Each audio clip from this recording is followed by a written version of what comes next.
तो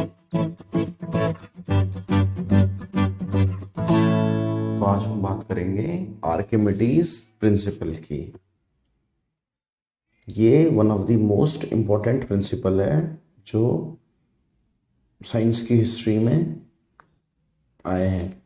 इनफैक्ट इस प्रिंसिपल की वजह से कहानी तो कुछ ऐसी है कि ये बंदे को अपनी जान देनी पड़ी थी, जो साइंटिस्ट था आर्किमिडीज। रियल में स्टोरी ये थी कि कोई राजा था, उसके पास उसने कोई मुकुट बनवाया था।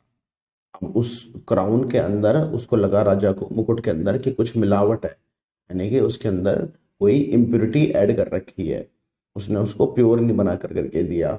तो उसने ये टास्क दिया आर्किमिडीज को कि पता कर, चेक करो इसमें कि ये प्योर है या नहीं है। तो जो टास्क था जो आर्किमिडीज को मिला था वो ये था कि उसको बताना था कि ये मुकुट ये प्योर गोल्ड का बना है या नहीं बना, आर्किमिडीज शॉर्ट फॉर्म में।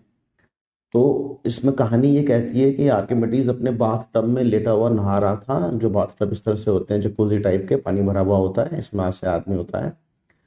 तो इस टाइम पे इसको मतलब ये ऐसा आइडिया आया। इसने जब देखा कि पूरा भरा हुआ है, इसने उसके अंदर उस मुकुट को डाला, फिर एक और कोई मुकुट डाला। इस तरह से उसने पानी का डिस्प्लेसमेंट में कुछ चेक करा और एकदम से इसको पता लग गया कि हाँ हाँ हाँ सही है, मुझे पता लग गया। उसने चेक कर लिया कि उसमें इम्प्योरिटी है और वो यूरेका यूरेका बोलते हुए, चिल्लाते हुए भागा।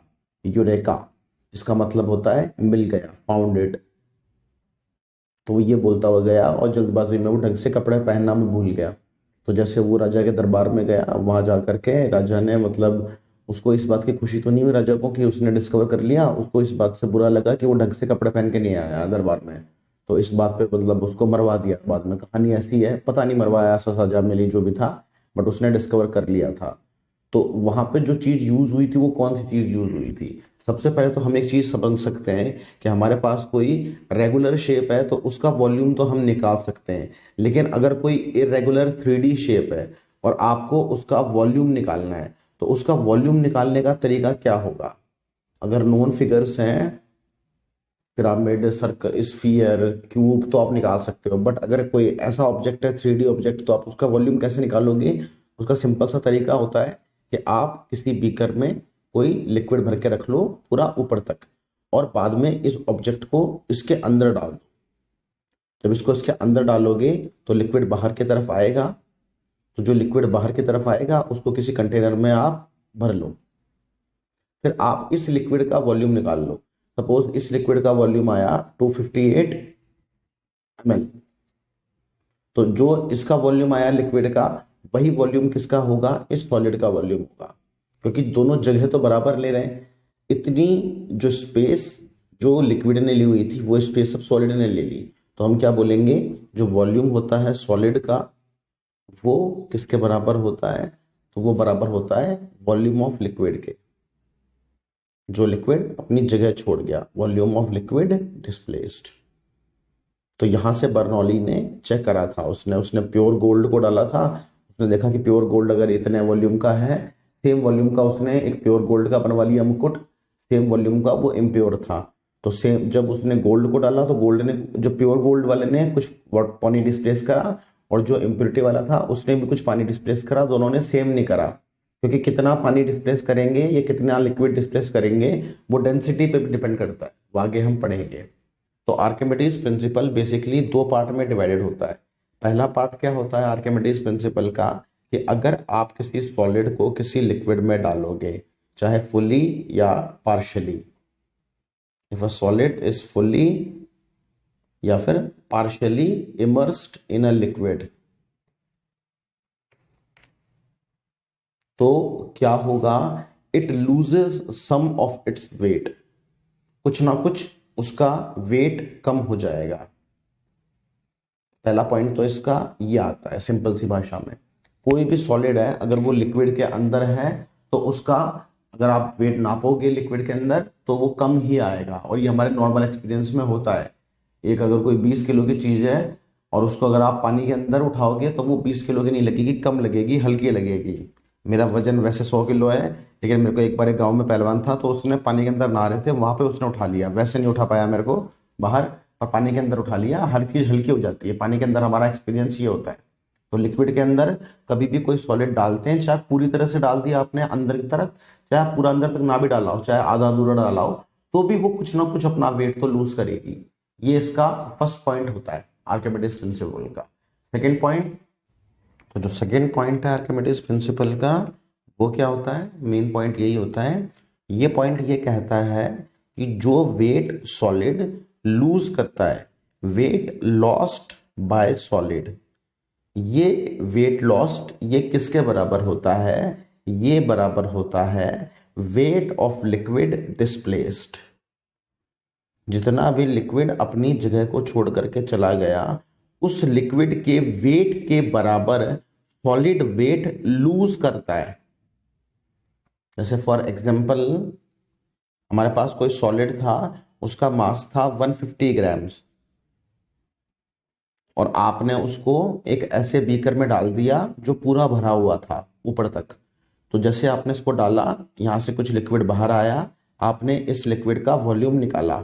इस लिक्विड का वॉल्यूम आया सपोज 20 ml, और इस लिक्विड के लिए आपको इसकी डेंसिटी पता है, वो है सपोज 4 ग्राम पर ml। ये इसकी डेंसिटी है। तो आप यहां से निकाल सकते हैं कि 1 ml का ग्राम में मास होता है 4 ग्राम, तो 20 ml का कितना होगा? आप सिंपल बोल सकते हो यहां से कि 1 ml का मास होता 4 ग्राम, तो 20 ml का मास कितना होता? 80 ग्राम्स। तो 80 ग्राम किसका वेट आया? ये वेट आया लिक्विड डिस्प्लेस्ड का, वेट ऑफ लिक्विड। वैसे तो ग्राम में मास होता है, वेट नहीं होता, ठीक है? ये वैसे मास है, मतलब वेट निकालने के लिए जो फॉर्मूला होता है वेट का, वो होता है m/g। मास से मल्टीप्लाई करते हैं हम उसको। बट ठीक है, अगर हमको एग्जैक्ट वेट ही निकालना हो तो फिर मैं इसको kg में कर लूंगा मास को, तो ये kg में हो गया, और इनटू में g यानी कि 10 से मल्टीप्लाई कर दूंगा मैं इसको, तो ये इसका यहाँ से वेट आ जाएगा। बट अगर हम ग्राम में बात कर रहे हैं तो इतना लॉजिक करने की जरूरत नहीं है। सिंपल सी बात है, 150 ग्राम मास था ऑब्जेक्ट का, तो उसमें अगर आपने लिक्विड में डाला उसको, तो उससे 80 ग्राम लिक्विड बाहर आ गया, तो 80 ग्राम वेट लूज करेगा। तो अब जो सॉलिड का वेट होगा लिक्विड के अंदर, weight of solid inside liquid, liquid के अंदर, वो कितना हो जाएगा? तो वो हो जाएगा 150 माइनस 80, दैट इज 70 ग्राम्स। अगर आप अब उस सॉलिड को, उसका वेट नापो, अगर वो ये कंटेनर के अंदर था और यहाँ पे आपने एक वेइंग मशीन लगा दी और यहाँ पे आपने उस सॉलिड को रख रखा है उसका वेट नापने के लिए, तो जो मशीन की जो रीडिंग आएगी वो रीडिंग आएगी 70 ग्राम्स। और यहीं पे अगर आपने उस मशीन के ऊपर उसको रखा होता सॉलिड को, तो यहाँ पे जो उसकी रीडिंग आ रही होती वो आ रही होती 150 ग्राम्स, अगर वो एयर में होता तो ये आर्किमिडीज प्रिंसिपल होता है। 2 पॉइंट में डिफाइंड होता है।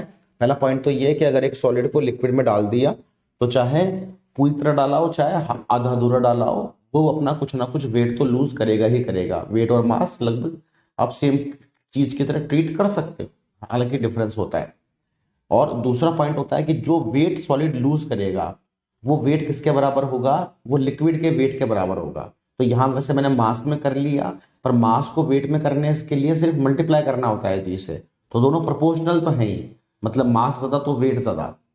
तो अगर कोई चीज 150 ग्राम की थी, कोई सॉलिड था, उसको आपने लिक्विड में डाला, लिक्विड अगर 80 ग्राम बाहर आ गया, तो जो सॉलिड का जो वेट लूज होगा वो 80 ग्राम होगा। 80 ग्राम वो वेट लूज कर देगा, तो अब उसका वेट लिक्विड के अंदर कितना आएगा? 70 ग्राम्स। तो अब हमको इसको प्रूव करना है, आर्किमिडीज प्रिंसिपल को प्रूव करना है। तो प्रूव करने के लिए हम इमेजिन कर लेंगे कि हमारे पास में कोई कंटेनर है, ऐसे सिलेंड्रिकल कंटेनर, इसके अंदर कोई लिक्विड भरा हुआ है। अब इसके अंदर आपने किसी ऑब्जेक्ट को डाल दिया, वो ऑब्जेक्ट मान लो सिलेंड्रिकल ले रहे हैं हम सिमेट्री के लिए, तो जो लिक्विड है उसकी डेंसिटी है रो, ये रो डेंसिटी है लिक्विड की, और जो ये सॉलिड लिया है, सॉलिड की डेंसिटी हम लेकर के चल रहे हैं सिग्मा। फिर जो एरिया होगा, जो एरिया आएगा क्रॉस सेक्शन का एरिया ये वाला, इसको हम ए लेके चलेंगे, यानी कि पाई आर स्क्वायर, इसको हम ए लेके चलेंगे। और जो हाइट होगी सिलेंडर की उसको आप h ले सकते हो, h।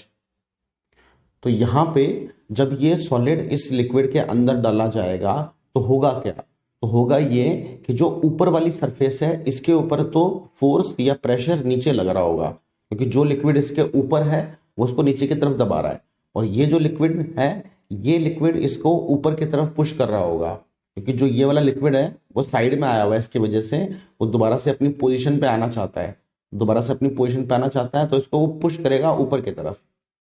तो अगर हम देखें और हम बोले कि ऐसी, तो अब हमने इस ऊपर वाले रीजन को बोल दिया ए, नीचे वाले रीजन को बोल दिया बी। तो अगर हम इसके ऊपर नेट अपवर्ड फोर्स निकालना चाहें तो नेट अपवर्ड फोर्स की वैल्यू क्या आएगी, इसको मैं दोबारा से रीड्रॉ कर रहा हूं।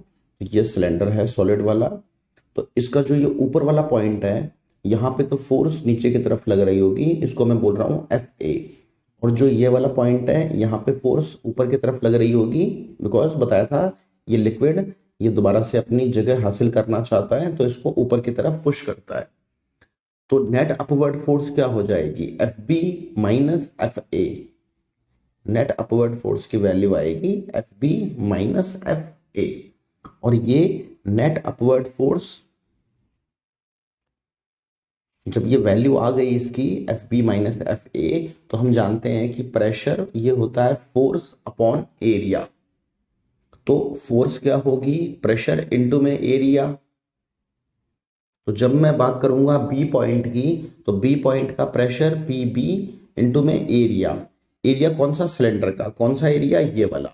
सिलेंडर के लिए दोनों एरिया हमने सेम लिए हैं, दोनों एरिया की वैल्यू हमने ए ली है, तो एरिया होगा ए। फिर ए वाले का प्रेशर, सॉरी जब मैं फोर्स लिख रहा हूं ए पे तो प्रेशर आएगा ए वाले का, प्रेशर एट ए, और यहाँ पे एरिया वो आएगा ए, जो नॉर्मल एरिया चल रहा है वो। तो ये वैल्यू कितनी आ गई, P B minus P A into में ए। अब ये वैल्यू इसको हम जानते हैं, किसी भी लिक्विड में अगर हम दो पॉइंट के बीच के प्रेशर डिफरेंस की बात करें, जैसे ये लिक्विड है तो इस लिक्विड में अगर हम दो पॉइंट लें ए और बी, और उन दोनों के बीच का अगर हमको प्रेशर डिफरेंस निकालना है, ऑलरेडी मैंने ये डेरिवेशन ये वाला वीडियो डाला हुआ है, तो डेल्टा पी की वैल्यू कितनी आती है, एच रो जी। और यहाँ पे रो ये डेंसिटी किसकी होती है, ये डेंसिटी होती है लिक्विड की। हम लिक्विड के अंदर जब चलते हैं तो बी और ए दोनों के बीच का प्रेशर डिफरेंस निकालना है, तो यहाँ पे जो वैल्यू आएगी वो आएगी एच रो जी। डेंसिटी यहाँ पे लिक्विड की यूज होगी रो, ये। अब यहाँ पे देखा जाए तो ये तो हो गई density of liquid rho, into में H इंटू में A, H इंटू में A। अब ये H इंटू में A ये है क्या, ये वॉल्यूम है सॉलिड का, सिलेंडर का, ठीक है, और इंटू में G। अब जो वॉल्यूम होगा सिलेंडर का, सॉलिड का, वॉल्यूम तो इक्वल होगा, जो वॉल्यूम सॉलिड का होगा वो वॉल्यूम इक्वल होगा लिक्विड के, क्योंकि स्पेस तो स्पेस है, जितनी स्पेस सॉलिड ने अब घेर रखी है उतनी ही स्पेस का लिक्विड बाहर आया था, तो वॉल्यूम तो दोनों का बराबर होता है। तो ये तो है डेंसिटी ऑफ लिक्विड। वैसे ये H इंटू ए ये है तो वॉल्यूम सॉलिड का, लेकिन चूंकि दोनों वॉल्यूम बराबर होंगे तो हम इसको लिक्विड का वॉल्यूम भी लिख सकते हैं। तो ये क्या बन जाएगा, ये बन जाएगी density of liquid into volume of liquid. Solid के वॉल्यूम को हम लिक्विड का वॉल्यूम भी लिख सकते हैं, इंटू में जी। अब ये हो गया वॉल्यूम और ये हो गया डेंसिटी।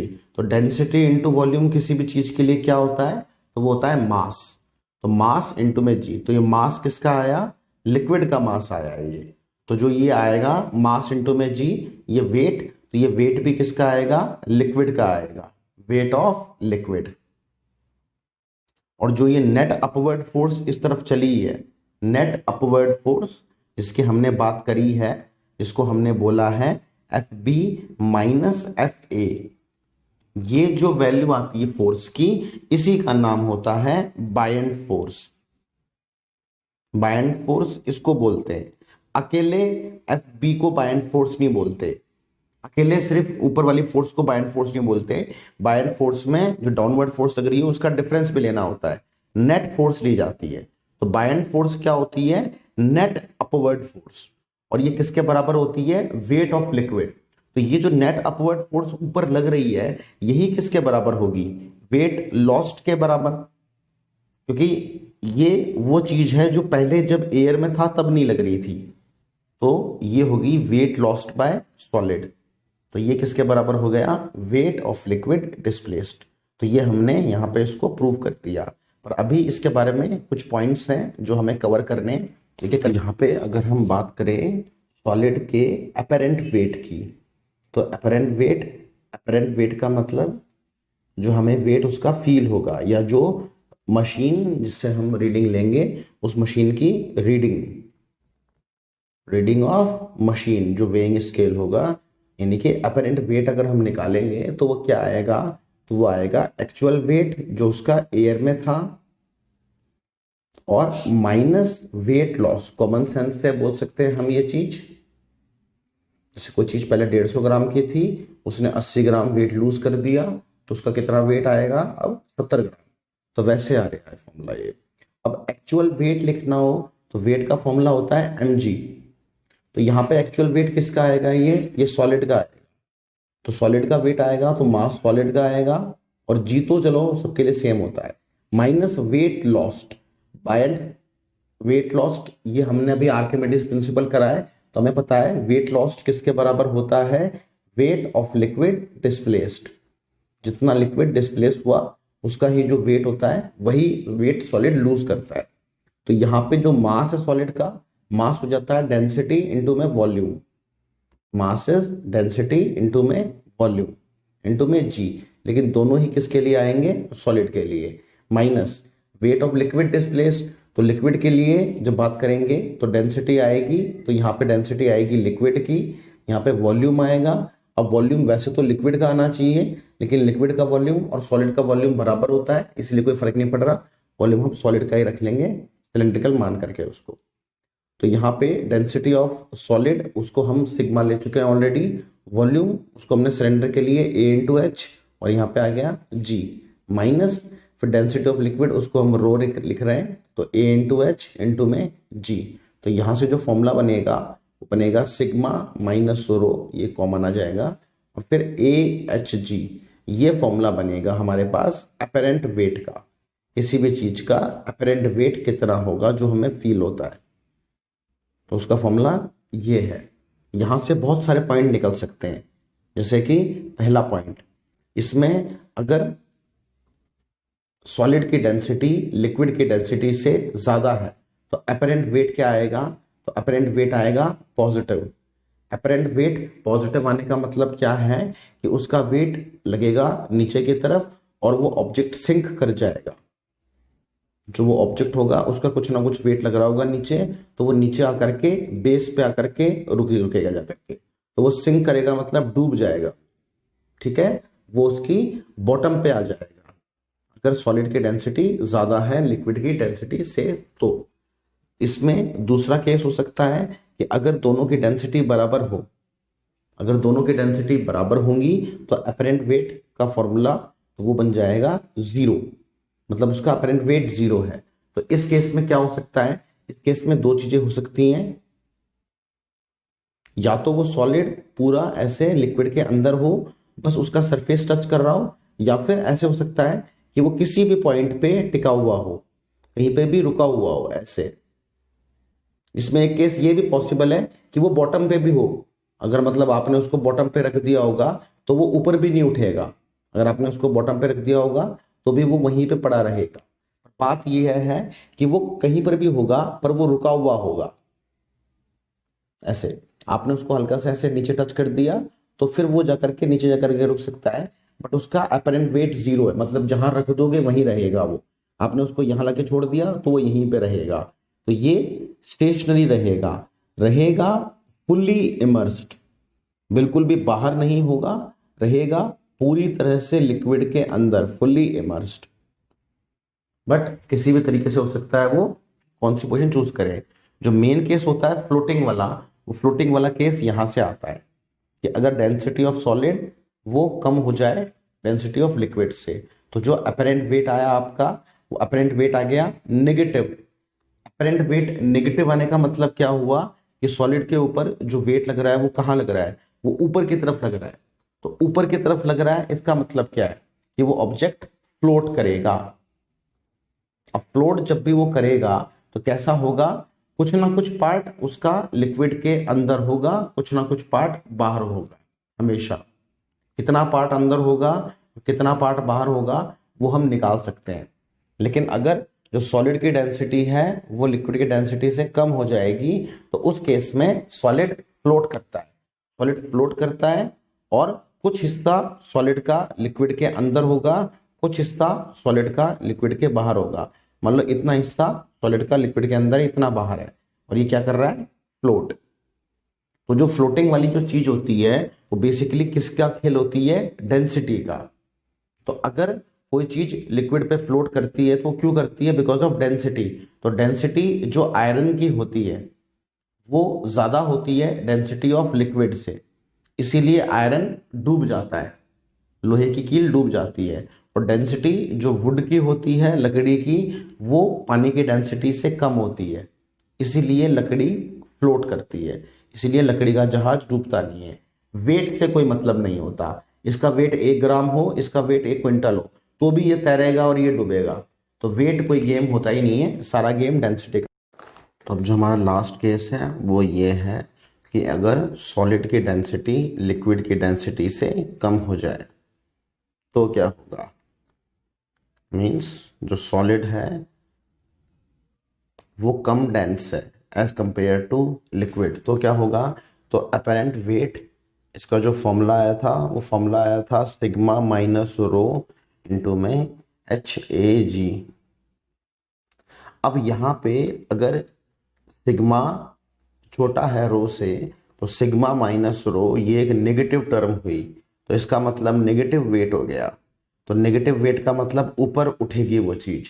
तो इसीलिए ऐसा होता है कि अगर आपके पास एक पानी की बाल्टी है और उसके अंदर आपने अगर एक गुब्बारे को रख दिया, जक्के से आप ले गए उसको, तो छोड़ते ही वो गुब्बारा वापस ऊपर की तरफ बाउंस बैक करता है, बिकॉज उसका नेगेटिव वेट होता है। जब पानी में के अंदर हवा से भरा हुआ गुब्बारा है तो उसका वेट नेगेटिव हो गया। तो इस तरह के केस में कॉमनली क्या होता है, ऑब्जेक्ट फ्लोट करता है। और फ्लोट कैसे करता है, फ्लोट ऐसे करता है कि कुछ परसेंट हिस्सा उसका अंदर होता है लिक्विड के और कुछ परसेंट हिस्सा बाहर होता है। अभी हम देखते हैं कि किस तरह से ये चीज काम करती है। तो मान लो हमने कोई सॉलिड को लिक्विड के अंदर डाला, जो डेंसिटी है सॉलिड की वो सिग्मा, लिक्विड की डेंसिटी रो, और सिग्मा कम है रो से। तो क्या होगा, इसका कुछ हिस्सा लिक्विड के अंदर आएगा। तो इसकी टोटल हाइट है सपोज h, तो हमने मान ली कि इसकी हाइट जो लिक्विड के अंदर आएगी वो हाइट है x। इसका इतना वॉल्यूम लिक्विड के अंदर आएगा।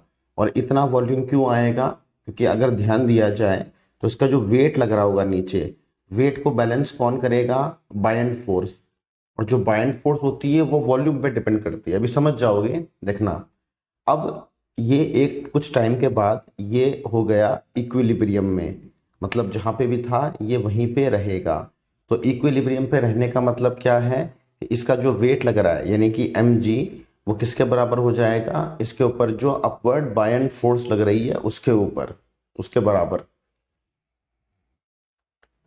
तो इसका जो वेट होगा mg वो क्या हो जाएगा, तो वेट होता है मास इंटू में g, मास होती है डेंसिटी इंटू में वॉल्यूम।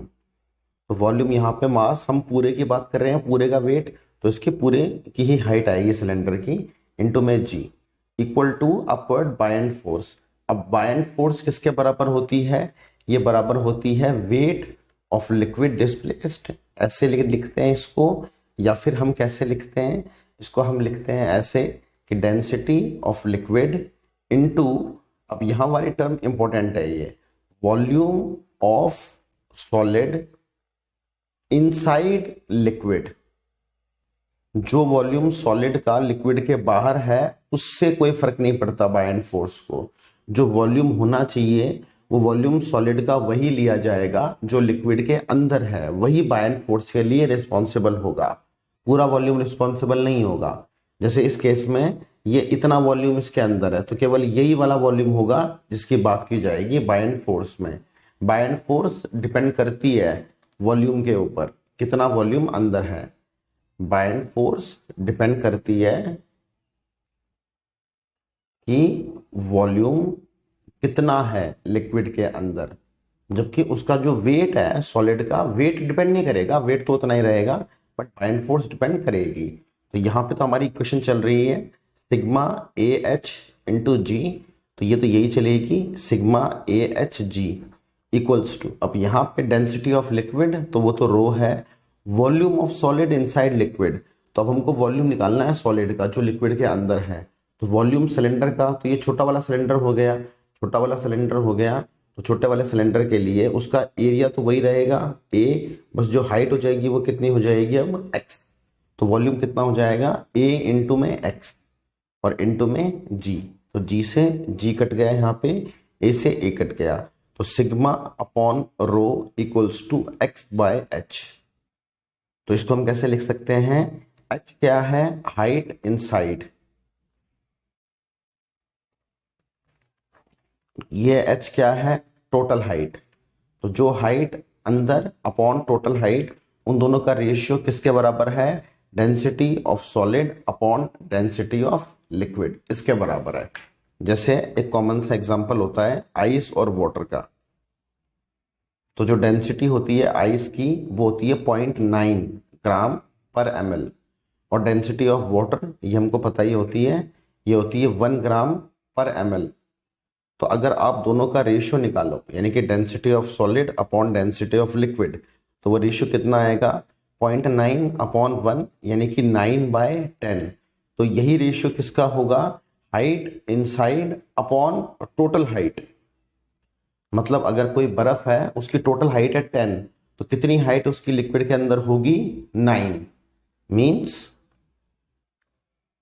अगर ऐसे ये वाटर है आपके पास, एक आइस का क्यूब है, ये कैसे भी है, इसकी अगर टोटल हाइट है 10 सेंटीमीटर्स, तो केवल 1 सेंटीमीटर बाहर होगी और 9 सेंटीमीटर्स ये अंदर होगी।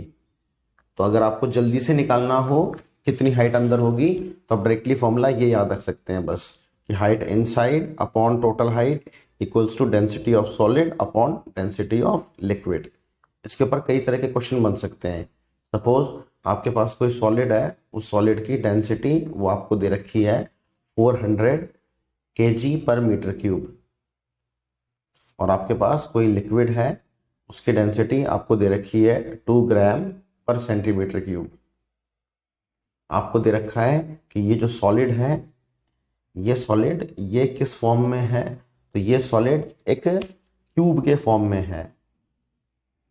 तो आपने इस क्यूब को कुछ ऐसे रख रखा है, ये क्यूब कुछ इस तरह से है कि जो इसका ये वाला एरिया है, ये एरिया है सपोज 40 सेंटीमीटर स्क्वायर, और जो इसकी हाइट है ये है सपोज 30 सेंटीमीटर की। तो आपसे पूछा गया है कि अगर इसको लिक्विड के अंदर रख दिया जाए तो कितनी हाइट इसकी बाहर होगी।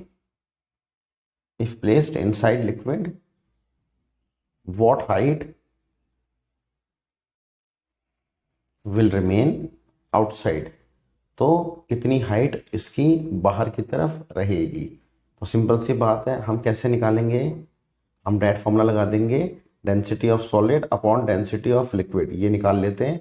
देखो दोनों के यूनिट अलग अलग हैं, यहाँ पे ये यूनिट है केजी पर मीटर क्यूब, यहाँ पे ये यूनिट है ग्राम पर सेंटीमीटर क्यूब, तो इजीली कन्वर्ट कर सकते हो आप। तो 1 ग्राम पर सेंटीमीटर क्यूब, इसको जब केजी में करते हो तो ये 1000 kg पर मीटर क्यूब आता है। वाटर से आप इसको याद रख सकते हो। तो इसको कन्वर्ट करोगे तो ये जो लिक्विड की डेंसिटी आएगी ये 1000 से मल्टीप्लाई हो जाएगी, तो दोनों तरफ जो यूनिट हो जाएंगे वो हो जाएगा केजी पर मीटर क्यूब। तो ये जो रेशियो आया, ये रेशियो आया 1/5। इसका मतलब height inside upon total height वो किसके बराबर है 1/5 के। अब टोटल हाइट कितनी है 30, तो height inside upon 30 equals to 1/5। तो हाइट इनसाइड कितनी आएगी 30 अपॉन 5, यानी कि 6 सेंटीमीटर। तो 6 सेंटीमीटर तो लिक्विड के अंदर होगा, तो बाहर कितना होगा, हाइट आउटसाइड कितनी होगी उसकी 24 सेंटीमीटर। क्योंकि टोटल हाइट थी 30, तो 30 माइनस 6 इज 24। तो इस तरह से आप न्यूमेरिकल्स कर सकते हो, और यही वो केस होता है जहां पे हम बात करते हैं फ्लोटिंग की। बट फ्लोटिंग में याद रखना कि हमेशा कुछ ना कुछ हिस्सा तो अंदर होगा ही, कभी भी ऐसा नहीं हो सकता कि कोई लिक्विड हो उसके ऊपर कोई सॉलिड फ्लोट कर रहा हो और वो बिल्कुल भी अंदर ना हो, ऐसा इम्पॉसिबल है। मतलब कुछ ना कुछ परसेंट, चाहे वो बहुत कम परसेंटेज हो, बट कुछ परसेंट तो होगा जो लिक्विड के अंदर होगा। ऐसा कभी नहीं हो सकता कि बिल्कुल भी ना हो, बस ऊपर ऊपर तैर रहा हो, ऐसा नहीं हो सकता। Some part will always be immersed, otherwise तो बायन फोर्स लगेगी ही नहीं, क्योंकि बायन फोर्स के लगने के लिए जो वॉल्यूम चाहिए वो लिक्विड के अंदर होना चाहिए सॉलिड का। तो अगर ये नहीं होगा तो बायन फोर्स नहीं होगी, तो वेट को बैलेंस कौन करेगा? तो थैंक